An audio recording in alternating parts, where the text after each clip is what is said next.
Find a girl, settle down. If you want to, you can marry. Look at me, I am whole, but I'm happy.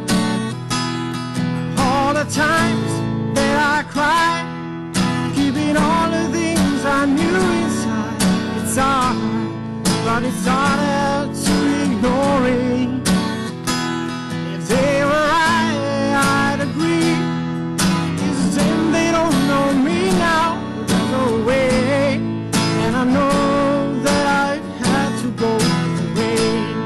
And I know I had to go.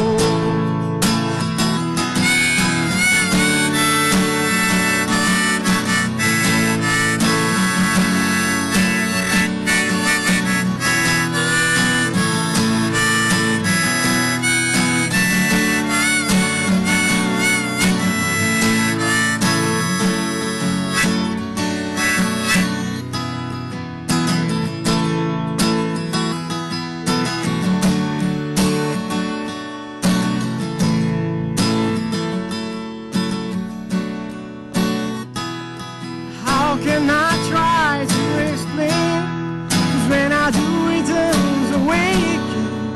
It's always been the same, similar story.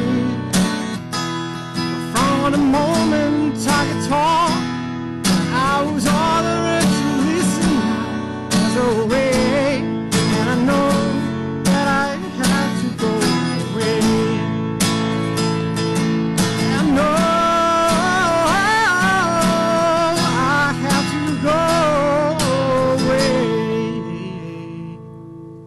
Bravissimo, bravissimo, buonasera, buonasera. Alberto De Cesaro, cantante e chitarrista, sempre con la musica di Angela. Angela che è sempre qui con noi. Qui abbiamo ancora i suoi genitori, voi non li vedete ma ci sono. Io vorrei fare una carezza alla mamma di Angela perché la vedo molto triste questa sera, però ci siamo noi, questa musica, questo cantante che fa rivivere questo ricordo bellissimo e questi genitori che danno spazio a queste voci bellissime che voi a lunedì sentite, a questi artisti che ce la stanno mettendo tutta per farsi un po' di spazio nel mondo della cultura, dell'arte e della musica. Buonasera a tutti, ben arrivati, vi presento subito gli ospiti veramente graditissimi questa sera. Alla mia destra abbiamo il conte Umberto Marcello Del Maino, presidente della Fondazione Andriana Marcello. Grazie Conte di essere qui con noi questa sera.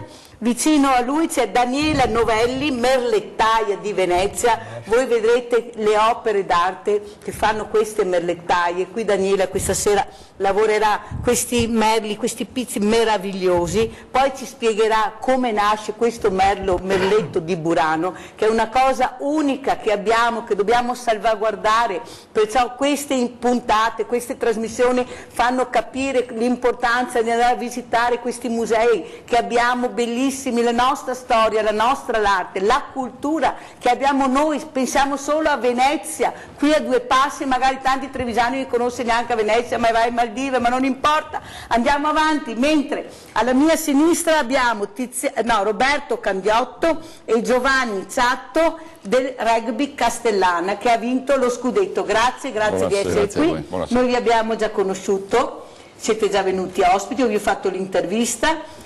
Cosa è successo? Cominciamo con voi. Cosa è successo quest'anno? Allora, quest'anno, dopo anni, perché ci abbiamo lavorato un sacco, siamo finalmente riusciti a raggiungere questo obiettivo importante per noi, che siamo una piccola società, della promozione Serie B. E adesso facciamo un applauso anche da casa, mi raccomando, un applauso, perché io so quanta passione e quanto impegno ci vuole e anche far credere a questi ragazzi nell'obiettivo di raggiungere questo campionato, ecco, di fare questa promozione. Quando si vince una promozione, questi ragazzi che di solito dicono che sono poco attenti, che sono menefreghisti, invece voi che li vivete questi ragazzi, cosa provano?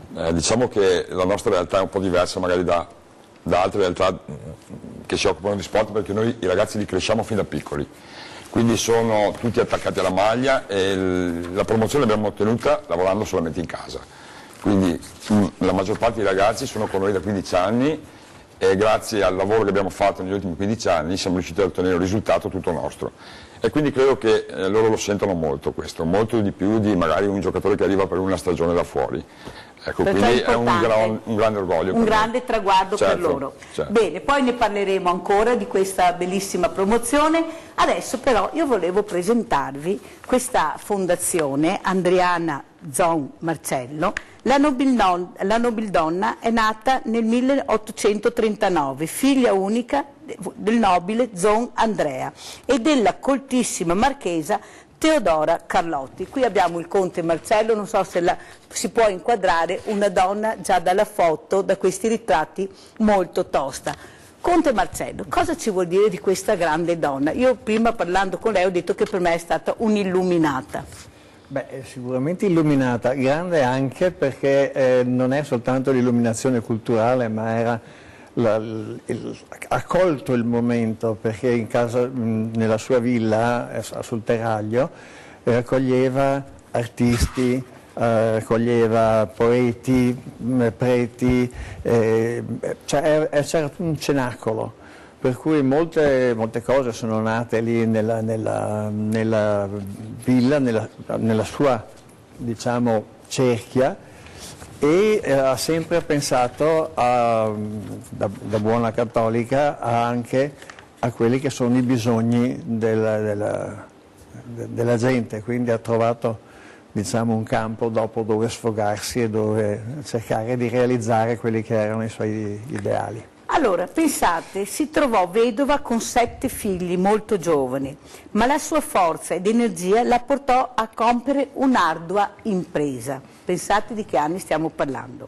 Nel 1871 fu promotrice della rinascita del merletto a Burano e dopo la sua morte, il 23 gennaio del 1893, il figlio Girolamo Marcello continuò l'attività della madre e attualmente anche il nipote continua il suo interesse verso il merletto attraverso la fondazione. Allora ci spieghi, lei non è il nipote ma... No, sono il bisnipote. Il bisnipote che continua con la fondazione. Continuo con la fondazione perché oramai fa parte della famiglia, ce l'abbiamo nel sangue. Certo. E poi con le signore merlettaie, con le maestre merlettaie, noi abbiamo una particolare affezione da sempre. All'inizio c'era la scuola che era appunto per tenere, dare un'istruzione, ma insegnare, poi pian pianino si è creato una autoscuola, nel senso che c'erano sempre delle allieve che venivano a frequentare. Adesso facciamo soprattutto delle dimostrazioni, nel senso che al museo c'è sempre una merlettaia al lavoro, in maniera che anche il turista di passaggio riesce a capire quello che c'è nelle vetrine, perché se uno lo vede senza poterlo toccare, e per fortuna non lo toccano, ma sarebbe quello il bello, non riesce a capire la finezza dei punti, la difficoltà, certo, guardarlo da vicino e riconoscere tutto. Signora Novelli, merlettaia, allora intanto ci spieghi come nasce un merletto. Dunque, il merletto parte da un disegno. Questo disegno venne fatto, passato con punti, una volta si faceva a mano, adesso usiamo la macchina, però a pedali. Tutto a mano una volta. Era tutto a mano, adesso si usa la macchina a pedali, si fa questa cucitura che segue il disegno e noi la chiamiamo orditura. Orditura. Quella è la base del merletto. Il merletto ha varie fasi, allora c'è il primo punto che è la ghippur, poi c'è il punto burano che sarebbe il tul ad ago, i punti Venezia, che sono le barrette, i punti riempitivi, poi si fa il rilievo, che si ripassa tutto quanto dove c'è la cucitura con un filo grosso per dare la tridimensionalità, e poi si fanno, ultimo di tutti, la smerlatura, che è il punto in aria, chiamiamolo punto in aria. Finito tutto, si taglia tra la tela e la carta la cucitura iniziale e rimane il merletto. Ecco, io mi permetto di prendere questo, ecco, guardate la finezza, la precisione, non so se potete vedere, tutto fatto a mano, l'ha portato la signora Daniela. Quanto ci impiegate per fare una meraviglia del genere? Dunque, un fiore, questo sono a 6 petali, no, un fiore a 5 petali semplice, ci vogliono 20 ore. Sentite, un fiore. Questo qua che invece comincia a avere il tul, il punto burano, Che diceva prima. che è un punto, uno dei più importanti. E Facciamolo vedere bene. Ecco, questo qua, questo è il punto burano, questo trasparente, e poi ci sono questi punti, le creme da 7 che vanno contate, comunque ci vuole più tempo, ci vorranno almeno 25 ore a fare un fiore, cioè tutto dipende dalla complessità del disegno, dei punti che si usano e del filato. Ma quanta passione, perché questa è vera passione. Sì, questa qua è una passione vera e è anche, diciamo, terapeutico. Ecco. Perché intanto i lavori come venivano Allora, fatti... chi è agitato ascolti la signora Daniela, prima di andare a letto invece della tisana, questa sera la signora Daniela... Perché uno, siccome deve stare attento a fare i punti, che non li puoi fare cantando, bisogna farli con una certa... non staccato dal lavoro, devi pensare e un pochino non dimentichi i problemi. Per il momento. Però per il momento. E poi, siccome è un lavoro che può venire anche fatto a più mani, infatti una volta lo chiamavano 7 mani, è una cooperativa. Pensate. Con gli altri. Un modo anche di stare assieme. Ecco. Pensate cosa facevano una volta le donne. Con tutto il lavoro che riuscivano a fare a casa, poi facevano anche queste cose meravigliose. Adesso quelli adesso dice che non ha mai tempo, non so una volta cosa che 20 figli, e la casa, di tutto, eppure guardate che opere d'arte riuscivano a fare. Allora io direi di partire con il primo servizio proprio a Burano.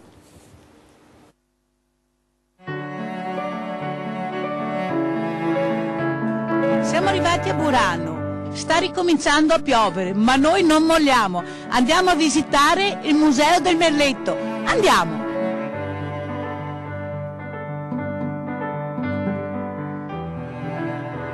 E ora ti vedi le case qua a Buran Corae. Corae è nata da cosa? Da quando chi andava a pescare, che nei giorni del Caigo, quando che non si vedeva niente, riusciva a vedere comunque le case e sapeva i pescatori che a seconda del colore era la sua casa. Ah, avete capito il perché? Ecco, e pensate che qua a Buran, fin dove che arrivava, e a donna pitturava era, e oltre pitturava l'uomo. Difatti tante case ti vedi con colore a basso e un colore in alto. Ah, perché appunto dove che pitturava la donna che gli era la Fin mano. dove che arrivava la donna di altezza e pitturava ea. Ecco. Oltre pitturava l'uomo. Ecco, questa è una casa che sotto che c'è una pittura e sopra che ne c'è un'altra. Esattamente, ti vedi. E ora mia mamma, ogni tanto pitturava quella calzina. E ora mia mamma già era piccola e faceva un tocco basso. Quando che arrivava mio papà, che già era grande, e faceva il tocco in alto per disinfettare, perché a Venezia bisogna disinfettare i muri e tutto, e ora si usava solo la calzina. Avevo capito? Demo Lidia. Stiamo entrando al Museo del Merletto. Insomma, io ogni volta che vengo a Burano, ci torno il prima possibile e spesso vengo sempre molto volentieri. Non solo per le tradizioni, il merletto, la pesca, la pittura, ma anche per la gente che vive a Burano, per i buranelli, perché sono persone veramente di cuore, con cui io davvero mi sono sempre trovato benissimo, vengo con grande piacere a mangiare, a passeggiare. Poi la mia segretaria è di Burano, quindi mi racconta sempre tutto quanto sul viso, mi aggiorna sui cambiamenti, quello che va, quello che non va, cosa dobbiamo fare per migliorare, quindi so tutto, conosco a menadito anche le singole buche perché mi fanno un report giornaliero.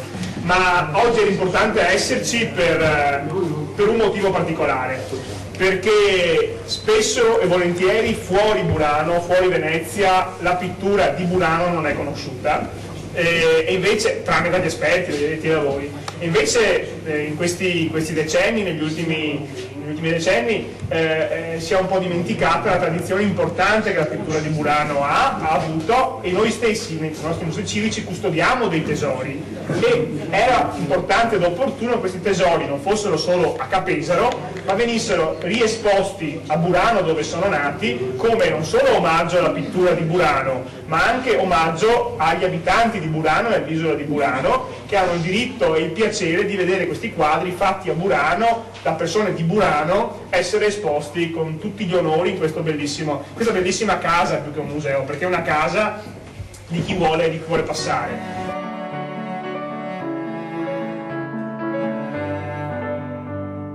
Adesso siamo con la responsabile del Museo del Merletto, la dottoressa Chiara Squarcina, buongiorno a tutti. Ecco, lei ci premeva, ha detto voglio dire una cosa importante, la dica. Grazie. Allora, ci tengo ad informarvi che dall'anno scorso a Burano, presso la scuola Ex Caluppi, la Fondazione Musei Civici di Venezia, assieme alla Fondazione Adriana Marcello, ha attivato una serie di corsi per il Merletto, proprio per sostenere la rinascita di questa antica arte. E devo dire che l'amministrazione ci ha molto sostenuto, e soprattutto il nostro direttore Gabriella Belli e la nostra presidente Maria Cristina Gribaudi hanno fatto in modo che un sogno diventasse realtà. Allora lei ci accompagna a vedere questi sogni, vedrete cosa vi faccio vedere. Allora, questo è un velo da sposa, a spiegarlo ci dovrebbe essere la pluricentenaria Emma Vidal, che era particolarmente affezionata a questo manufatto. È un manufatto realizzato a mano e anche nel tool, cioè questa rete che voi vedete non è un tool meccanico, non è realizzato con le macchine, ma è stato creato da abili mani, da più mani, che hanno incessantemente dato vita a quest'opera incredibile. Il Merletto è vivo, ci sono ancora delle persone che lo realizzano, e soprattutto va anche a sostenere questo riconoscimento del Merletto italiano quale bene immateriale, patrimonio immateriale UNESCO, che coinvolge ben 20 comunità in tutta Italia. Siamo davanti a un camice, Venezia, secolo XVII, ultimo quarto, Merletto, punto Rinascimento.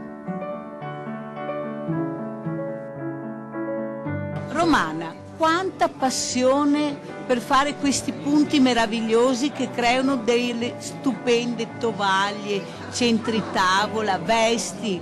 Cosa vuol dire? Quanta passione? Tanta passione, perché se da quando che siamo nati che avevo sto mestiere. Quanti anni hai?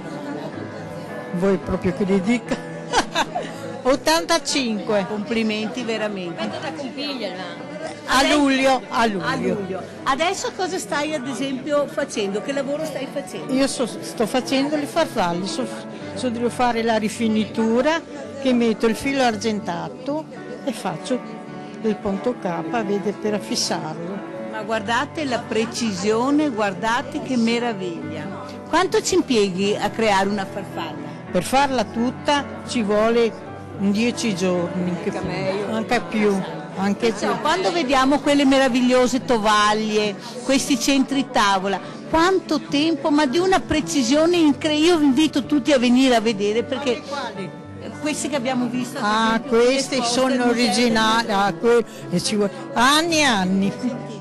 Queste per creare queste meraviglie sì, che hanno resistito nella storia, conservate benissimo. Benissimo, ci vuole tanti anni. Senti Romana, un invito che vorresti fare ai giovani che si annoiano, anche alle donne, soprattutto a queste ragazze, cosa vorresti dire?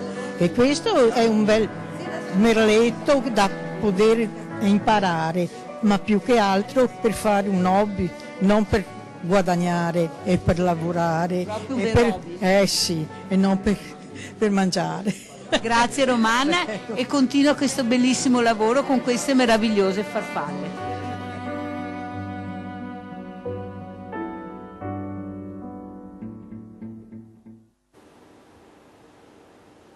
Conte Umberto, sono ancora emozionata perché voi non avete idea, vedere dal vivo, anzi invito tutti ad andare a visitare questo museo del merletto che è una cosa splendida, non solo i merletti ma poi anche i quadri, però io devo ringraziarla perché con la sua fondazione, grazie a lei, riusciamo a vedere queste meraviglie e riusciamo anche a tramandarle forse se qualcuno si prenderà ancora cura di questo tesoro che abbiamo.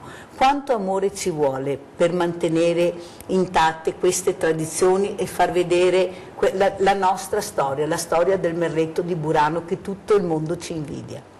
Non so quanto amore ci vuole, so che fin da quando sono nato il merletto, le merlettaie, il museo facevano parte dei discorsi comuni e quindi adesso mi ero scordato di dirlo prima, c'è nell'ambito della fondazione c'è l'associazione merlettaie del merletto di Burano, che sono 8 persone che hanno fatto la scuola ancora, quindi sono le vere, uniche continuatrici di quella che era un'arte stupenda da centinaia di anni. Conte, secondo lei riusciamo a capire veramente il valore che abbiamo, questi tesori che abbiamo all'interno di Venezia, all'interno di queste isole meravigliose, oppure facciamo a fatica forse perché abbiamo troppi tesori che non riusciamo proprio ad apprezzare? Allora, le faccio subito un paragone.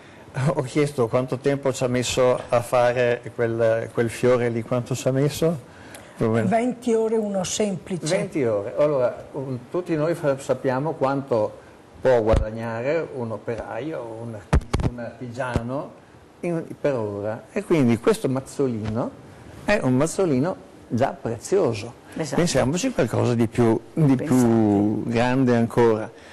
Quindi il valore è un valore così. Adesso abbiamo cercato di fare, hanno cercato di fare, perché sono loro che sono tutto. Ma è una squadra comunque, Conte, anche lei fa parte della squadra. Sì. Adesso cercando di fare qualcosa di tipo orecchini, piccole cose. Che lei mi faceva notare, se adesso inquadriamo ancora foglia, questo meraviglioso fiore, ecco questa composizione. Una foglia può diventare un orecchino. Può diventare un orecchino. Quello che io ho in mano in questo momento, eccolo qua, una foglia, guardate, può diventare un prezioso orecchino. Pensate però, con questo disegno, prego, no, Conte. Però per farlo ci vuole 15 ore, un paio di orecchini abbastanza semplici, sono 15 ore. E quindi questo è il problema poi commerciale, perché dobbiamo trovare un sistema di poter dare un sostentamento adeguato a queste persone.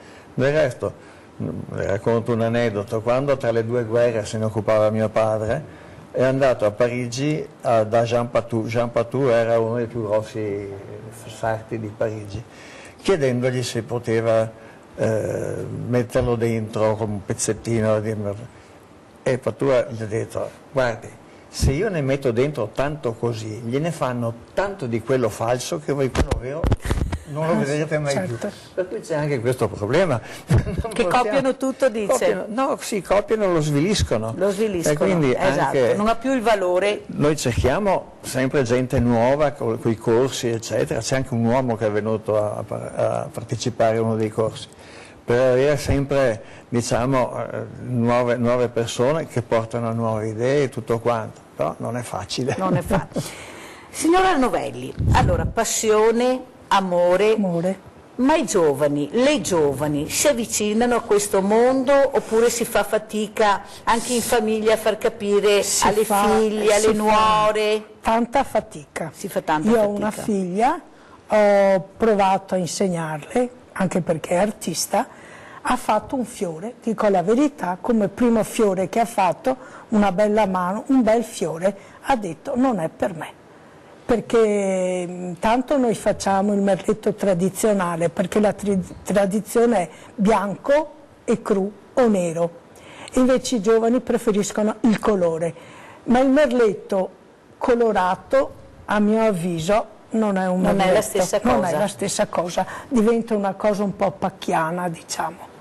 E quindi lei ha proprio mollato e le giovani non capiscono. Io quello che cerco di far capire anche con persone che parlo, non è che dovete avvicinarvi al merletto per farne un mestiere perché non vivete, ma dovete avvicinarvi per portare avanti questa, non è solo una tradizione, è una cultura, perché il merletto ad ago è nato dalle nobili nei palazzi e quindi in questi merletti mettevano il loro sapere, non potendo studiare, però erano circondate da cose preziose e tramandavano, cioè trasmettevano nel merletto i loro sentimenti, il loro sapere e quindi dico dovete avvicinarvi più che altro per portare avanti, che venga divulgato. Poi ho visto un'altra cosa, fuori Venezia, non dico Mestre,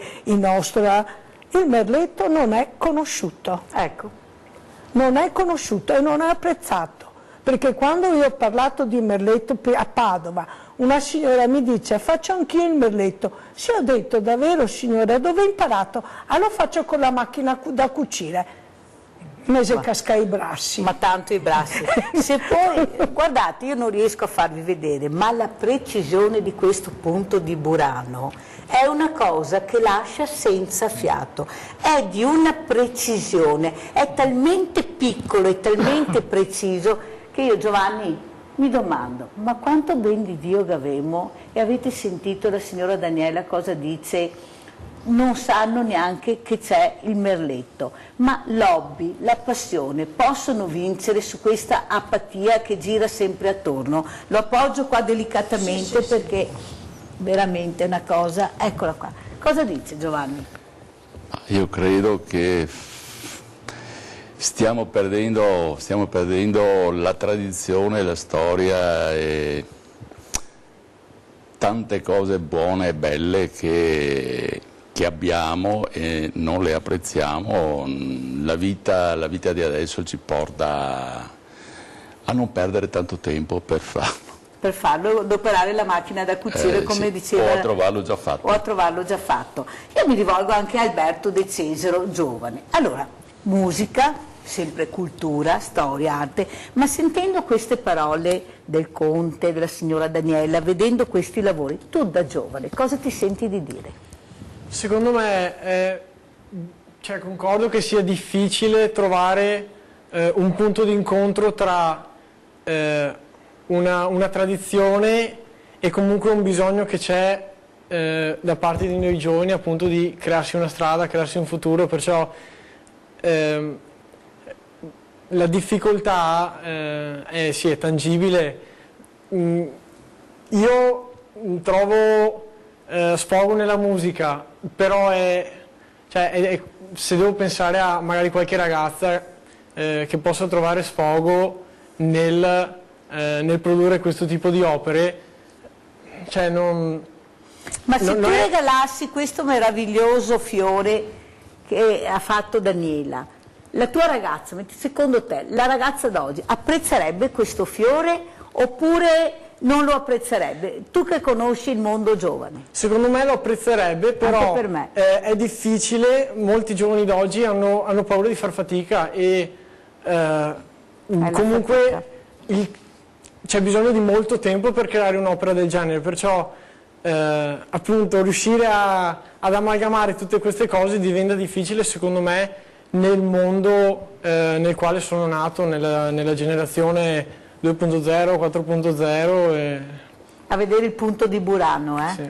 Conte, cosa vuole rispondere a Alberto che ha dichiarato apertamente facciamo fatica a incontrarci? Lo capisco perfettamente, perché oltre alla fatica di farlo c'è la fatica di conservarlo non va lasciato alla luce perché altrimenti ingiallisce. Ogni anno bisogna in una camera all'ombra di casa cambiargli la piega, quindi lasciarlo aperto, quelli i merletti più grandi che vanno piegati, lasciarli aperti e cambiare punto di piega, altrimenti si cristallizza il filo. E chi ha tempo anche in primavera, in autunno, e rimetterli a posto e tirarli fuori dalle scatole con la velina è veramente però, difficile. Conte, ma se loro non riusciranno a capire che devono anche loro imparare a conservare la storia? No, ma difatti quello che io sarei felice di poter fare, ma purtroppo Burano è un'isola che ci vuole un'ora di vaporetto e quindi faccio fatica a portare la gente, proprio per far capire che queste qui sono cose che più o meno grandi, più o meno elaborate, possiamo avere, direi quasi tutti in casa, un pezzettino da mettere su un centrino, una cosa, una farfallina, una roba più elaborata come queste qui, ma è una cosa bella da avere e è bello anche sapere che il filo non è artificiale ma è vivo e quindi va trattato in una certa maniera, non va messo al sole, cioè è tutta una serie di cose che ti danno un contatto con la natura, con il ritmo della natura. Sa Conte cosa mi viene in mente? Che adesso le mutande da uomo, quelle ultima generazione, sono tutte di un pizzo, chissà che qualcuno capisca invece di apprezzare anche da parte dell'uomo, la faccio sorridere, ma chissà che venga voglia a qualcuno di fare dei passi indietro, metteremo anche il pizzo nelle mutande da uomo, ma che serva a qualcosa. Allora, facciamo sempre una specie di concorso in maniera da vedere di tirare anche fuori le energie che ci sono, qui fa il merletto a casa che venga fuori.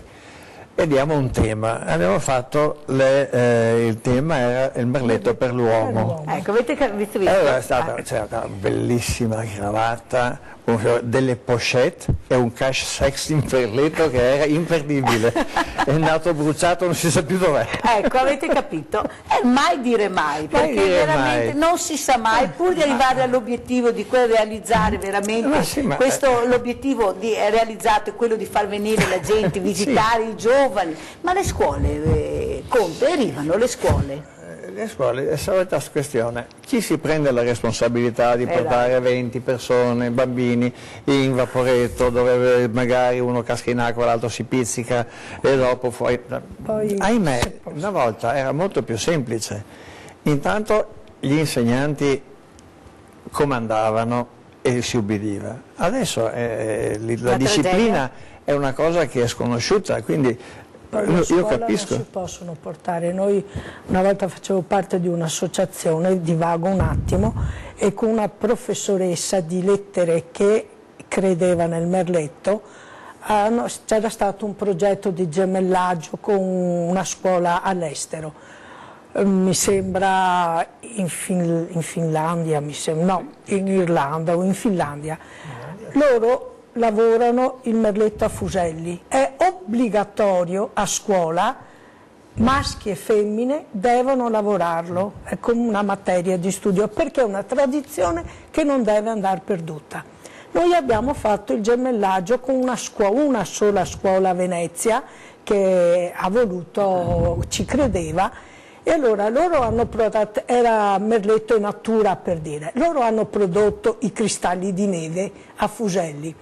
I nostri ragazzi hanno guardato le alghe al microscopio e hanno riprodotto a fuselli e a dago le alghe della laguna. È stata un'esperienza bellissima, però per poter entrare a scuola con quelli che sono gli spilli per i fuselli e il lago per il merletto di Burano, abbiamo dovuto inventarci dei chiodi che non facessero male, fare delle cose grandi e invece del lago usare un fusello tipo a dago, hanno fatto la rete, è venuto un lavoro splendido, perciò anche volerlo insegnare come si usava una volta l'ora di lavoretto, una volta alla settimana che ti insegnavano a cucire e lavorare a ferri, non si può perché ci sono degli strumenti, le forbicine, gli aghi, gli spilli che non si possono introdurre Ma pensa, però vendere la droga magari se poi... sì, è naturale. Roberto,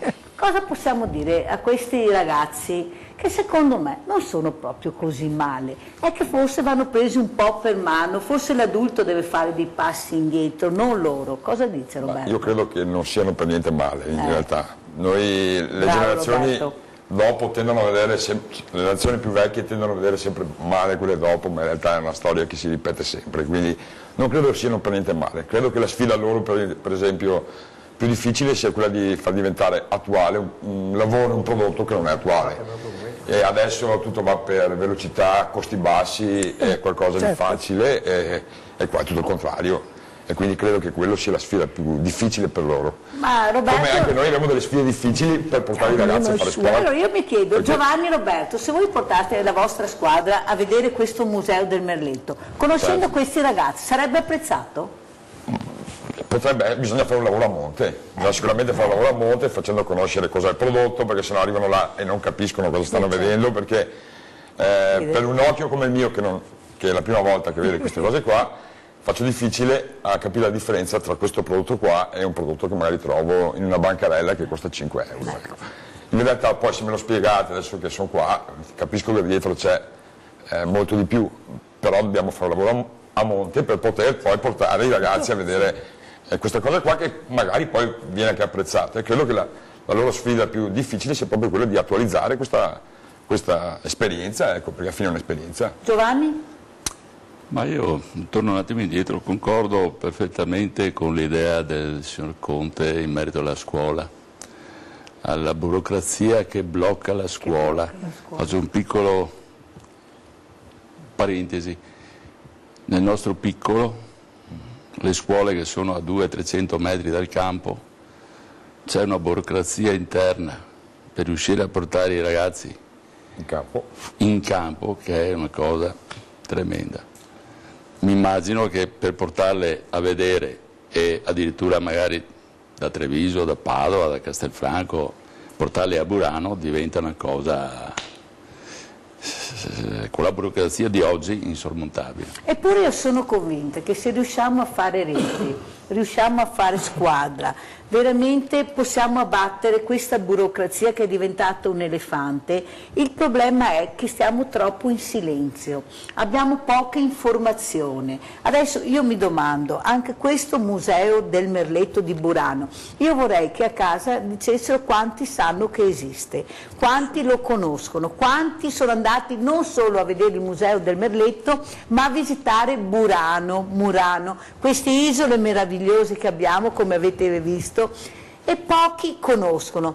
Lei ha detto, Conte, si fa fatica a portarli a Burano, ma abbiamo persone che fanno 20 ore di aereo magari per andare a vedere un oceano e 2 palme. Allora è un po' la pigrizia anche quella che abbiamo un po', che ci accompagna? Ma sicuramente bisogna tenere conto che dei 27 milioni di turisti, mi sembra, l'anno scorso, di giornate di turista, quindi non 27 milioni di turisti, ma 27 giornate.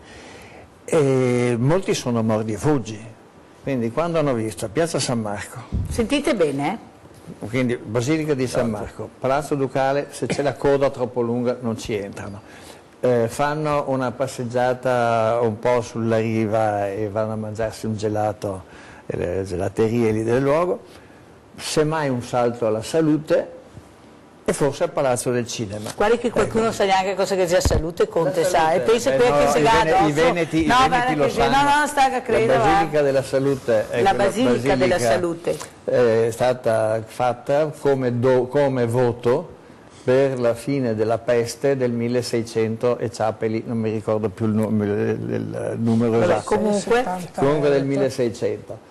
Ed è un tempio disegnato da Longhena e che è stato costruito con tutta è una preghiera quella chiesa, perché l'altezza delle colonne rapportata agli archi, alle altezze dei vari pezzi, insieme formano le note di un inno sacro. Quindi è anche dal punto di vista... Io vorrei sapere quanti sapevano sta roba, Conte. Andiamo a vedere il prossimo servizio. Grazie, Conte. Qui siamo davanti al quadro di una ricamatrice, della Emma Vidal, 104 anni e ancora ricama. Questa mattina non ha potuto essere presente, però la vediamo in questo quadro. Allora, adesso siamo con la responsabile di Capeso, la dottoressa Barisoni, che ci spiega cosa stiamo guardando. Siamo a Burano, ma in questo momento dietro le mie spalle siamo un po' anche in Bretagna, perché questo è il grande sogno di Gino Rossi. Abbiamo portato a Burano un'opera che lui realizza dopo la visita ai luoghi di Gauguin, ai luoghi della scuola di Pont-Aven, quindi Douarnenez non è la costa di Burano, ma è il sogno di Gino Rossi, che quando arriva a Burano capisce che in quest'isola, con la sua durezza, l'asprezza, ma anche la magia della sua natura, può rifondare l'arte moderna, e lo fa insieme ai compagni dell'avventura capesarina, Moggioli e poi Pio Semeghini, tutti autori giovanissimi, nella più parte i ribelli di Capesaro, come è stato definito dalla critica, non invitati alle esposizioni ufficiali, ma che sviluppano attraverso il primo direttore di Capesaro, Nino Barbantini, un'avanguardia importantissima non solo per Venezia, per l'arte nazionale e internazionale, un'avanguardia del colore interpretato e declinato secondo modi e tempi assolutamente diversi tra questi protagonisti. Sono veramente contenta oggi perché è un ritorno a casa di questi autori che hanno lavorato e dipinto fianco a fianco a Burano, e di opere che sono convinta li avrebbero resi molto molto felici. Questa magica unione tra Gino Rossi e Umberto Moggioli, cui si aggiungerà poi anche Pio Semeghini, origina una delle rivoluzioni più importanti della pittura nei primi anni del Novecento a Venezia, che parte proprio qui da Burano. Quindi guardare per una volta Venezia dalla prospettiva privilegiata dell'isola di Burano è per me un'emozione unica, perché Capesaro e Burano furono per molti anni una cosa sola. Burano era appunto, come si diceva, il sogno, la Bretagna, la Pont-Aven, la Tahiti veneziana o lagunare, e tutto ciò passava poi al Palazzo di Capesaro e ritorno. E quindi è un ritorno a casa. Alle mie spalle è un'opera bellissima di Moggioli, A casa dell'artista, che ci esprime l'intimismo e anche il modo più delicato con cui Moggioli interpreta, a differenza del segno rude di Gino Rossi, la realtà buranella, ma è un'isola veramente che noi dobbiamo riscoprire, sostenere e riscoprire questo nostro patrimonio immateriale e tutta questa tradizione che si è sviluppata nei primi del secolo scorso. Con queste parole noi vi salutiamo e venite tutti a Burano al Museo del Merletto. Ciao!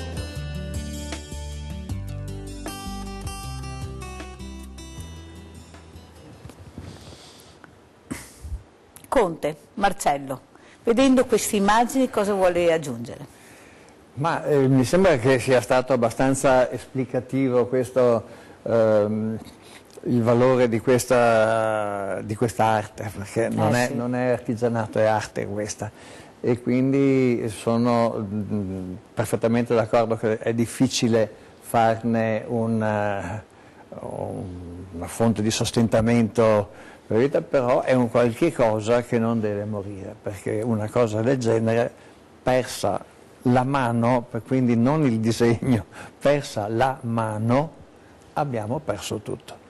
E quindi quello che è il mio sogno, che cerchiamo di inventarci, se abbiamo fatto i corsi, faremo i concorsi, vedremo qualche cosa, mini corsi per clienti di alberghi, in maniera che dopo tornino, facoltosi, che dopo tornino a lavorare, a imparare le cose. Questo è il nostro target, come si dice adesso. Alla sera, per consolarci e consultarci in privato, salpavamo su una flottiglietta di sandali verso Burano Beata. E colà, sotto una pergola amicissima, nel crepuscolo incantato, finivamo di demolire del tutto l'arte decrepita, la critica orba, la ciurma dei bottegai e dei borghesi senza testa e senza cuore. Si ritrova in queste parole, Conte? No, proprio no. No? No, sì e no, nel senso che ogni tempo ha la sua arte.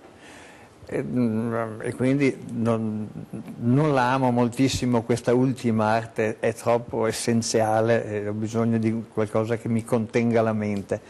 Però questo non vuol dire cancellare tutto il resto, cioè il fatto di vivere adesso non significa che il passato non esista, si vive per l'oggi, per il domani, ma senza perdere l'ieri.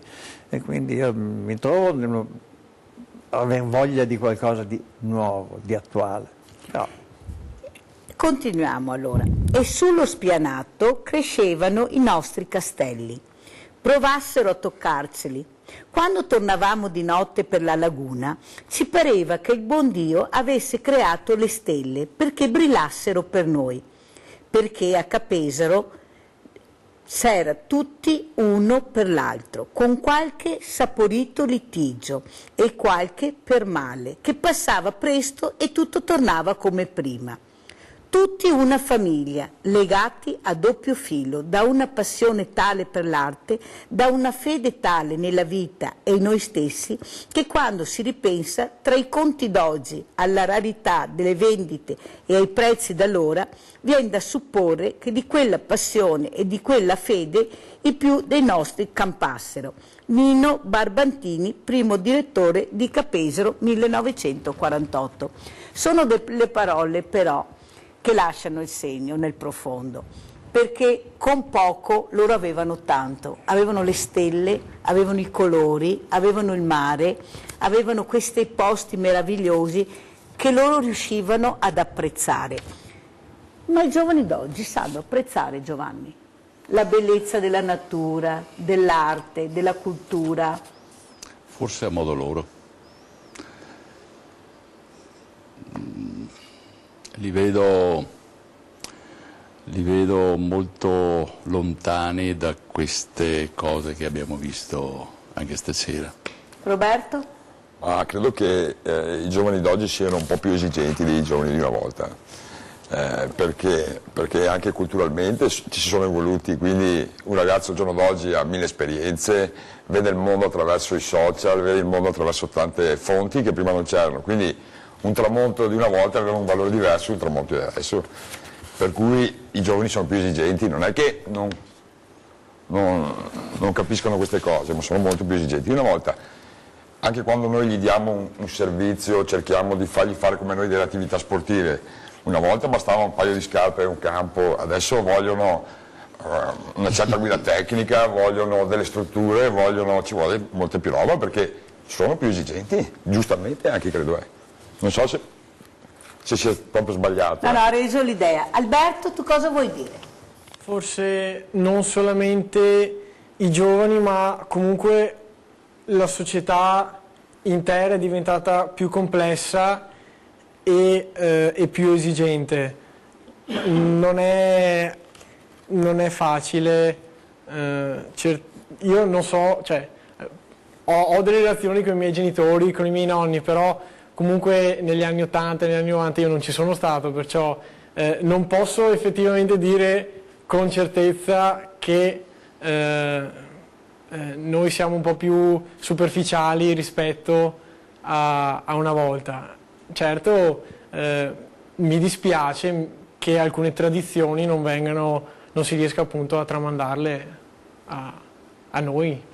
Eppure Greta, questa ragazzina che da sola è riuscita a scuotere i propri potenti del mondo, abbiamo visto che dopo di Greta si è aperto un mondo di giovani proprio vicini e attenti all'ambiente. Secondo te c'è strumentalizzazione oppure siete proprio vicini all'ambiente? Non lo so. È un sospiro, So che dalla mia parte cerco nella mia vita di ogni giorno di essere attento ai problemi ambientali. Comunque noi nella nostra zona qui abbiamo già passi avanti, cioè siamo un passo avanti rispetto ad altre zone, per esempio il discorso della raccolta differenziata, questo è già, secondo me non serve, non basta solamente fare le grandi manifestazioni, però poi ognuno nel proprio piccolo deve fare qualcosa. Esatto, deve fare qualcosa. Deve mettere il granellino di sabbia. Esattamente. Ad esempio la raccolta differenziata, che è molto importante per l'ambiente. Conte, cosa diciamo ad Alberto? No, che ha perfettamente ragione, perché mi piace l'esempio che ha fatto, perché si comincia da quello che non vale. E visto che abbiamo cura di mettere al suo posto quello che non vale, dovremmo trovare altrettanta cura di mettere al loro posto, al loro valore, quelle cose che noi abbiamo e che valgono, che quindi è la cultura, la musica, che apprezzo molto. Io purtroppo sono un mancino corretto, quindi non sono mai riuscito a suonare un piano perché essendo mancino mi va insieme. Ma non solo la musica, lo sport fatto in maniera sana, come fate voi con i ragazzi. E poi il rugby è particolarmente formativo, perché lì è la, tra virgolette, violenza controllata, che non fa male, finalizzata, cioè esattamente contiene quello che in un ragazzo va contenuto, quindi il vostro sport è proprio il più formativo di tutti. Giovanni? Bene, perché il rugby, se non avesse dei paletti ben precisi, non si potrebbe fare. Le regole sono i paletti. Diventerebbe rissa, lotta all'ultimo sangue. Con i paletti delle regole ben precise si insegnano ai ragazzi a rispettare l'avversario, perché tu senza avversario non puoi giocare. Giovanni, io questa mattina ho ricordato quell'anziano che è stato massacrato di botte da questi bulletti, e questo silenzio assordante che ho sentito attorno. Tutti cercavano di passare il cerino dicendo sì, ma noi abbiamo detto, noi abbiamo fatto, invece questo povero uomo è morto di calci, di pugni, proprio di questa assoluta assenza della persona umana vicina. Quando il parroco ha detto ma io l'avevo detto alle famiglie, ma come si fa? Ma cosa c'è nella testa di questi ragazzi, di certi ragazzi? Questa violenza, questa mancanza di rispetto, di valore, questa uccidere questa persona che non ha fatto niente. Cosa sta succedendo a questi ragazzi, a questa parte di ragazzi, Giovanni? Lei che di ragazzi se ne intende. A mio parere c'è molta noia. Noia nel senso che i valori che una volta venivano trasmessi dalla famiglia,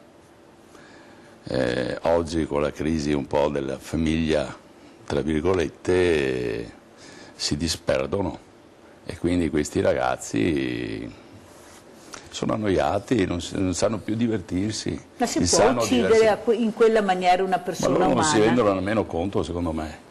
È un gioco, è come andare a bere una birra o andare a spaccare un bidone per strada. Ma stiamo parlando di una vita umana. Alberto, cosa vuoi dire? Tu come hai vissuto questa notizia? Ma che sono questi giovani? Ma tu li capisci, ti riscontri in questi giovani? Cioè, quali sono i valori per voi? Secondo me il fatto della violenza è un po' a sé stante, in quanto durante tutto il corso dell'umanità ci sono state violenze più o meno grandi attuate da persone più o meno giovani. Perciò non so se sia solamente un fatto degli ultimi anni che appunto insomma, questo cambiamento sta portando molta più aggressività. Episodi se ne sentono davvero tanti, perciò un po' forse stiamo entrando in un po' di obsolescenza, cioè anche forse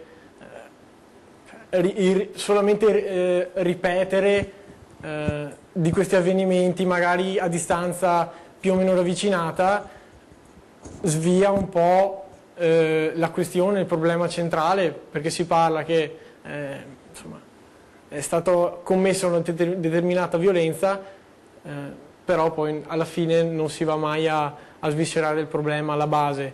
Certamente sono d'accordo sul fatto della crisi delle famiglie, questo è assolutamente... Lo dice un giovane questo, non lo stiamo dicendo noi, lo dice un giovane, che c'è una crisi della famiglia, perché basta lasciarli parlare, loro si spiegano, basta farli parlare però. No, sono d'accordo perché io sono anche un educatore come volontario, insomma, in un'associazione, e a volte magari qualche ragazzo, qualche bambino ha solamente un bisogno di attenzioni, insomma, attenzioni che non gli sono mai state date, oppure gli sono state date in parte, poi i casi sono molteplici. Ma le regole, perché fate così fatica ad accettare le regole? Non so se sia un problema, cioè, secondo me è un problema del giovane, cioè la regola a volte viene vista come una sbarra, però non solo negli ultimi anni, insomma, se vediamo... Cioè, secondo te, cioè, la storia insegna che tutto sommato è la storia? No, secondo me, allora, le regole sono molto importanti, però c'è una difficoltà appunto di comprensione dell'importanza di queste regole. Poi sta, secondo me, al tipo di educazione che ha ricevuto quella persona, e insomma questa educazione gli permetterà appunto di comprendere e decidere se rispettare o meno le regole, insomma. Conte Marcello, cosa vuole dire? Che ha perfettamente ragione. Il problema di base è che il valore della vita umana e quindi il rispetto del corpo umano non esiste. Dalle pornografia, cose del genere, quindi solo l'esibizione, alla tortura, secondo me il passo è breve, nel senso che il corpo non è una persona, il corpo è un oggetto. Invece prima c'è la persona e dopo chi che sia alto, chi che sia basso, chi che sia grasso, chi che sia... ma la persona che c'è dentro che è la cosa importante. Invece si vede se è vestito bene, se c'è tutto a postino, eccetera. Daniela? Io vedo un po' una mancanza di valori, ma valori che la famiglia non sa dare.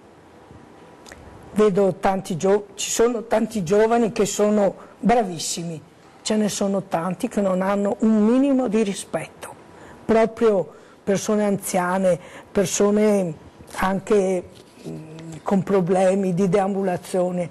Io per esempio vedo in Vaporetto, sono seduti, entra una persona che non sta neanche in piedi col bastone, loro se ne fregano, lei sta lì, una volta io l'ho fatto alzare un ragazzo.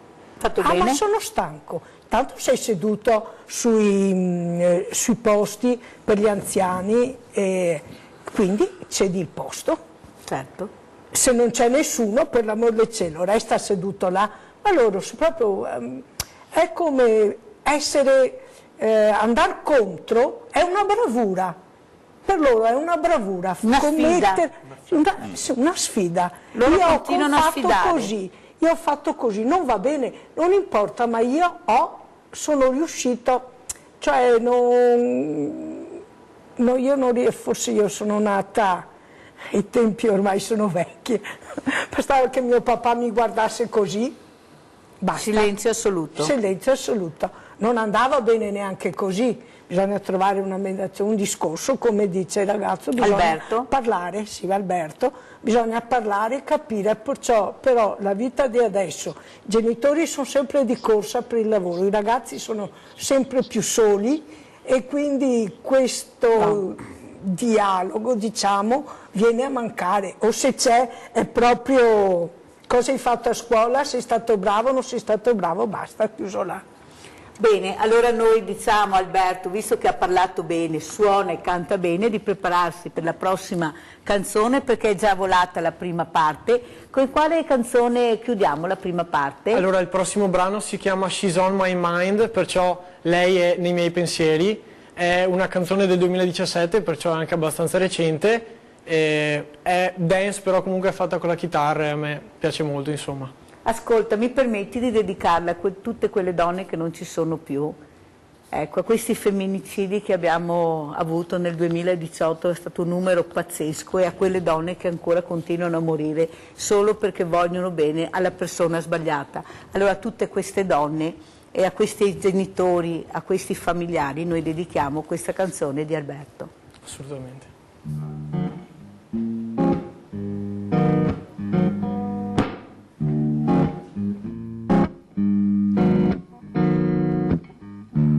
I've seen a lot of pretty faces, ain't nobody like you. And I have never had love like only you. Tell me why I had to play the clown, always messing around. Can't stop thinking how I let you down, down, down. She's on my mind, she's on my mind, she's on my mind, she's on my mind. I can't sleep at night, 'cause she ain't by my side. She's on my mind, she's on my mind, she's on my mind, she's on my mind. I can't sleep at night, 'cause she ain't by my side. My friend says that she's a keeper, but I let her go. Didn't know how much I needed till she was on my own. I've been drinking, but the truth won't drown. No, the truth won't drown. Bad medicine, they won't go down, down, down. She's on my mind, she's on my mind, she's on my mind, she's on my mind. I can't sleep at night, 'cause she ain't by my side. She's on my mind, she's on my mind, she's on my mind, she's on my mind. I can't sleep at night, 'cause she ain't by my side. On the covers of If I Could Dream, I'll hold you. If something, am I even on your mind? Now the lights are cold and miss you on my shoulder, miss you there on my cheek every night. She's on my mind, she's on my mind, she's on my mind, she's on my mind. I can't sleep at night, 'cause she ain't by my side. She's on my mind, she's on my mind. Oh, oh, oh, oh, my mind. She's on my mind, she's on my mind.